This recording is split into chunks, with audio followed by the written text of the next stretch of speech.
India, to see the real takeoff in electric car segment, one need to have at least one car in the below 10 lakh segment. And India's very own car maker, Tata Motors, has done that magic. I'm joined by Mr. Shailesh Chandra, Managing Director and CEO of Tata Motors Passenger Vehicle segment, to understand how they have really created this magic. Thank you so much, Mr. Chandra, for joining ETAUTO. My pleasure. Let's drive the car and understand how did you create this magic and how is it going to really impress the market. You have already got over 20,000 bookings in the last few months of the opening of the booking, and now you said that the introductory price is also going to change. So let's understand how does it change now after you got the 20,000 bookings.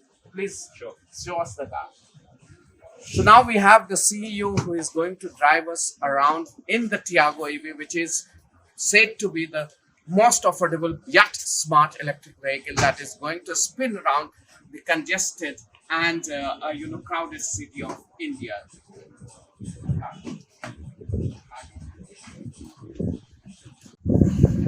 Saleshi, first question first.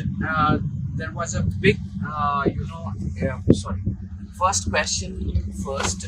There was always skepticism that people will not be able to launch a car under 10, electric car under 10, and make it viable. How did you do it? Is it really viable? So see, one that as a strategy we went for conversion product, which means that you could drive huge scale benefit coming out of the nice volumes. Tiago, for example, sells about 78,000 a month. So getting that benefit of component commonality and also the production efficiencies, that is the first direct benefit that we got. The second benefit that we got by virtue of having launched Nexon EV earlier, we were also able to, and Tigor EV, we were able to drive the commonality of powertrain costs also, limited powertrain costs. So that was the second big factor. And typically, see, capital cost is very low for a conversion product. It is just one fifth of what you would invest in developing a full car. So the entire cost structure, therefore, was much lesser than what you would do if you would have gone for a bronze.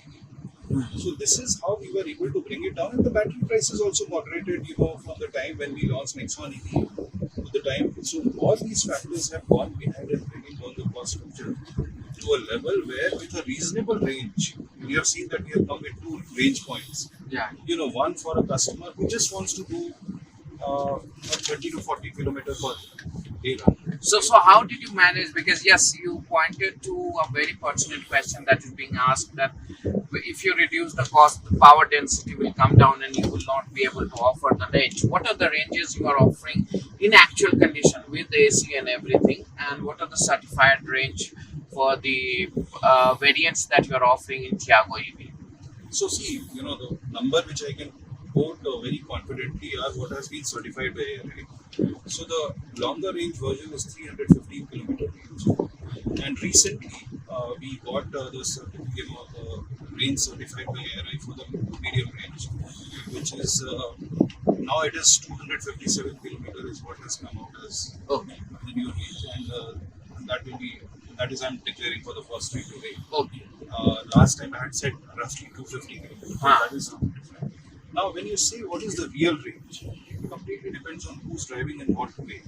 But the way we measure the real range is that we see the 75 percentile is getting how much? We can call C75. Means 75% of the customer will get, for example, in a 315 kilometer range car, roughly I would say 225 to 30 kilometers. And, And and for a medium range, you would get about 175 to 180. And then you have taken care of the safety aspect also. It's a completely liquid cooled system that you are using. Can you tell us more about it? How many motors and all you are using there? So see, we are using LFP cells, which is supposed to be from a chemistry perspective. How many kWh? This is, for the higher range car, we are using about 24 kilowatt hour, and for the lower range, it is 19.2 kilowatt hour. So these are the two range points. It's an LFP chemistry, which is considered to be the safest, more durable, Yeah. especially for this kind of a climatic condition what we see in India. It is one of the safest chemistry. And as you rightly said, it's liquid cooled. because we wanted to ensure that we are able to maintain the temperature gradient within the car. That's what this is what has gone inside the battery pack. You have announced that you will give introductory price for 10,000 unit, and now you're saying you already got 20,000 units. Your introductory price was 8.49, if I'm not wrong. Now, how are you going to look at the pricing? Are you going to revise the pricing? Of course, we had said that it is going to be introductory price first for the first 10,000, but after seeing the response that on day one itself we got 10,000, we further extended the introductory price for additional 10,000. So now that whole 20,000 has got consumed, and so Okay. that will be available as introductory price to those people who have booked those first 20,000 customers. Beyond this, we'll be announcing the price in Jan. And just to give an idea why we have to increase the price, of course, one, it was introductory price, but the battery prices have also gone up by 30-35% at a cell level uh, in the last 1 year. And it has not been passed on to the market completely for all the electric vehicles, I'm saying. And therefore, that's one pressure. And the second one is the latest regulation which has come on battery safety, which is the IS 038. So from 1st December, so roughly you will see about 6-7% increase in the cost which has come. That But will I know pass. that for a Tiago kind of product, the pricing is a key proposition, Very right? sensitive. And therefore we would still kind of go for the not more than 3 to 4% Okay. for the So, subsequent customers beyond 20,000, so which would translate to roughly 30 to 35. So entry level price is at 8.49, and I have to just recheck the numbers on the top end because there are three variants. But all will go in this zone of 30-35,000. What I said. okay. And who are these people? Is it mostly the metro, or you see the demand coming from unlikely smaller towns and cities? Because we perceive that the electricity is a problem in the smaller towns and all. And Tata Motors is known to have a big market share in the rural and smaller towns. So how is electric vehicle panning out for you? One thing we had definitely anticipated, as you rightly said, Nabeel, that electric cars were slightly on the expensive side with the models like Nexon EV and all that we had. The whole intention was that for those states where affordability is more an issue, Tiago EV could be democratizing EVs in those part of the country also. And to some extent, we see that trend playing out. For example, we have seen that in UP, Bihar, MP, Andhra, we see a higher share of Tiago EV as compared to what we were seeing earlier. So definitely in these states there is a greater traction. But one interesting fact is that the dominant logic says that it should have been the low range, from an affordability perspective. But there's a greater demand for longer range there in these states. And Okay. what I reckon is that it would be because of the lack of charging infra there. So people have more range anxiety, so they are going for the higher range car. Whereas in more mature states like Maharashtra, Gujarat, Karnataka, Kerala, you have a fair mix of medium range also. Because you have available You have infrastructure. charging infra available. People, some of them are using this as a second car more for inside the city use.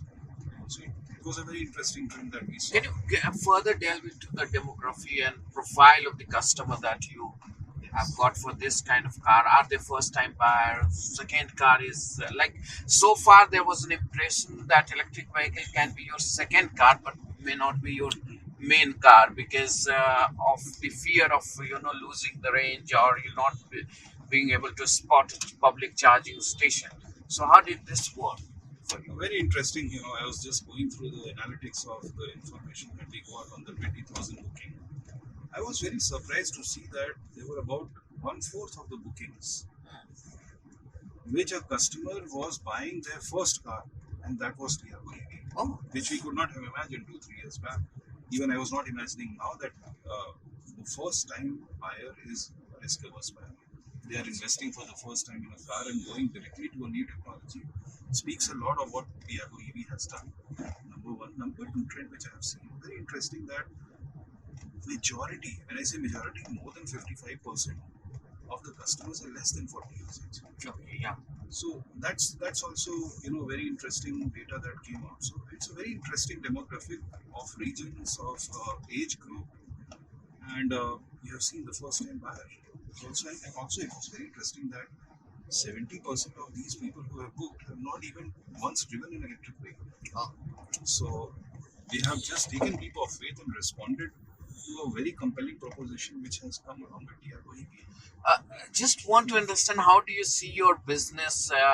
There's a stiff competition for the number two spot in the Indian passenger vehicle space, and electric vehicle sales have given you an edge. The difference between you and the second largest car maker in the country is of only 1% in terms of volume.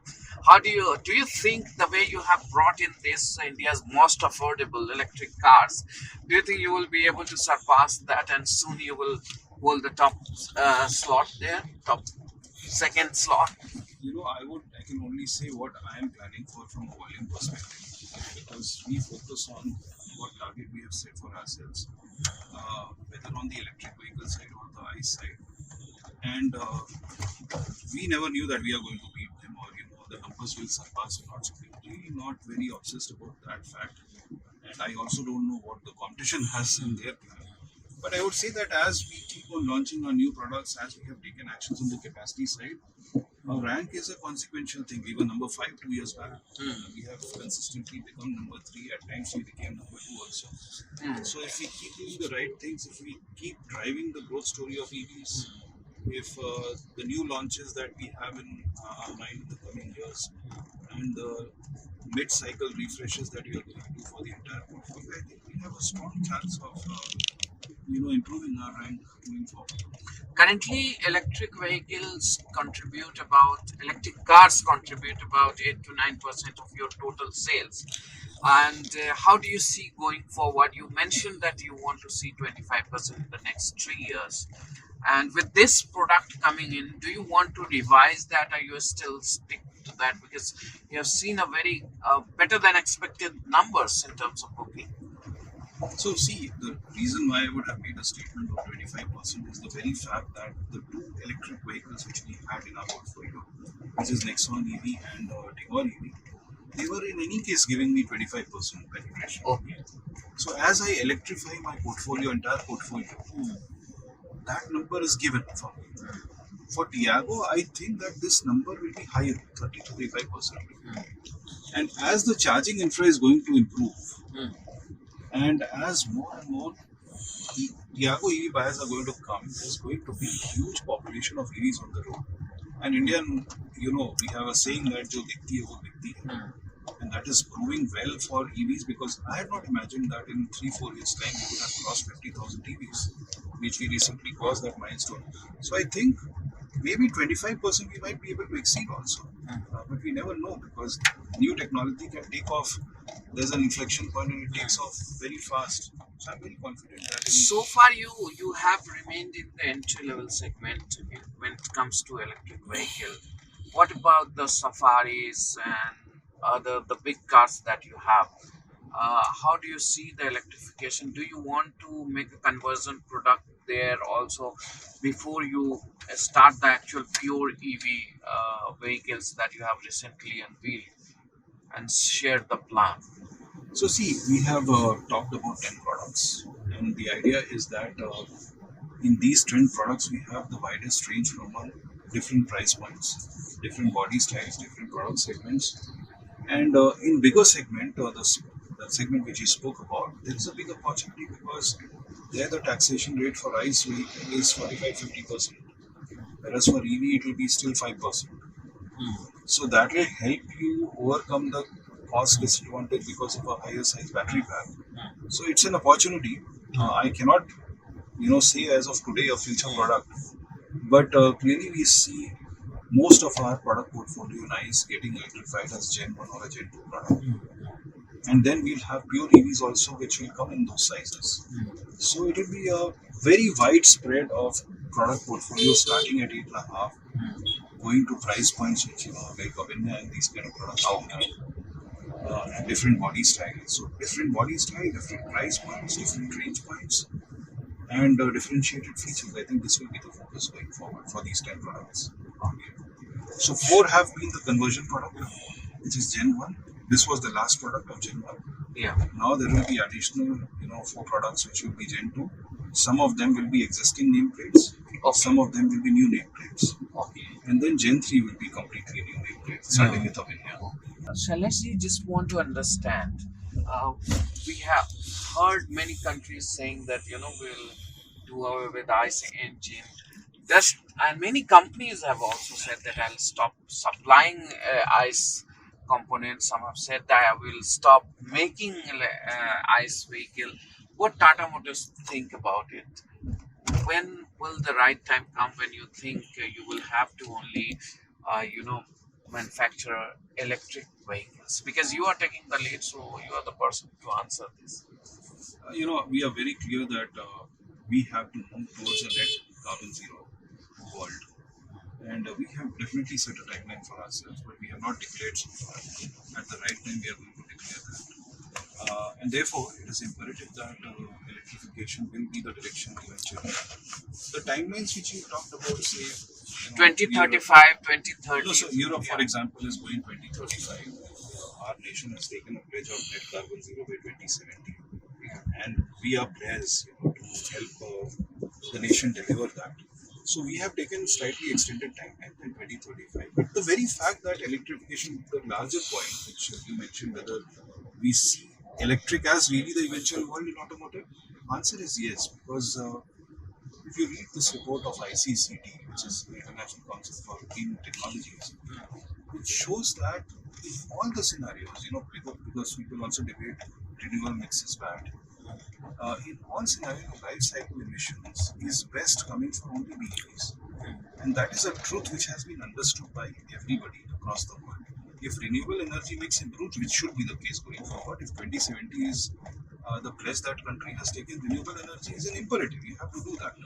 It will take time. So therefore, I think Europe and these countries have realized that if this is the thing, then define the timeline. So 2035, you will not be able to even sell hybrids there. So what percentage by 2035 you see that will be electrified? 2030, I would imagine that 30% in India as EV industry would be definitely, if not more, it will be more constrained because of supply, I would imagine. And by 2035, you should start moving upwards of 50-60%. This is my guess, I'm saying. To make achieve India achieve, you should not be too far behind than Europe and the developed world. Those are days gone when you were 2 decades behind the developed countries. Do you think it makes sense for you to export electric cars from India? Absolutely. It's a big opportunity because there was a time in the ICE world where we were already 2, 3 levels behind in terms of emission norms, and that became the biggest limitation for us. But when you talk about electric vehicles, that has gone a bit. So do you have plans to go to overseas market, like some of the developed non-traditional, not SARC but beyond SARC? Do you want to Absolutely, export? we are definitely considering that in the next 2 to 3 years. We will work on the identification of countries. This is already work in progress, and we hope that in that kind of a time frame, we should start going into the key markets of automotive, where the car segment is high, and those markets where electric vehicles are being adopted fast. So what kind of production setup you want to put? How many cars, electric cars, you will be able to produce by next 2 3 years, like 2025 and all, when you start actual exports? And do you want to scale this up by the help of some investors? Are you scouting for some of the investors there? See, we have already got an infusion of $1 billion. Further, you are looking at? Sorry, half of it has been infused and half will get infused after completing a certain milestone. Okay. And this milestone is nothing related to volumes, it is more related to the accounting part. So I think that 1 billion is secure. We have a plan to invest nearly $2 billion in a 5-year period. The rest will come through internal accruals.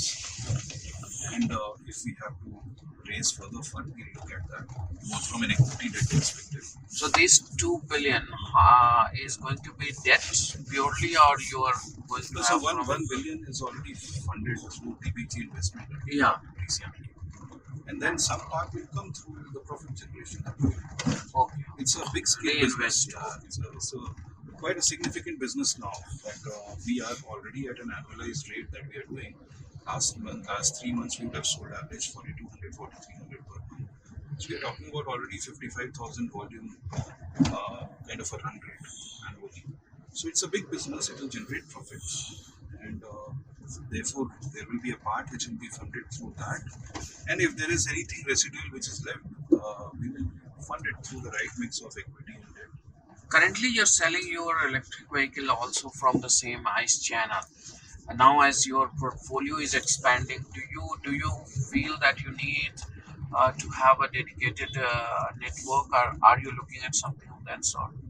We are actively considering that.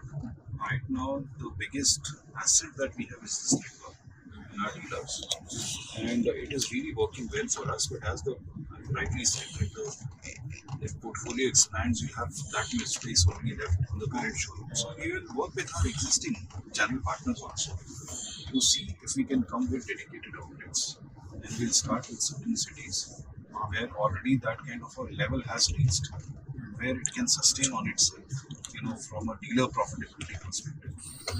So we are actively considering that, and we'll do it in a progressive manner.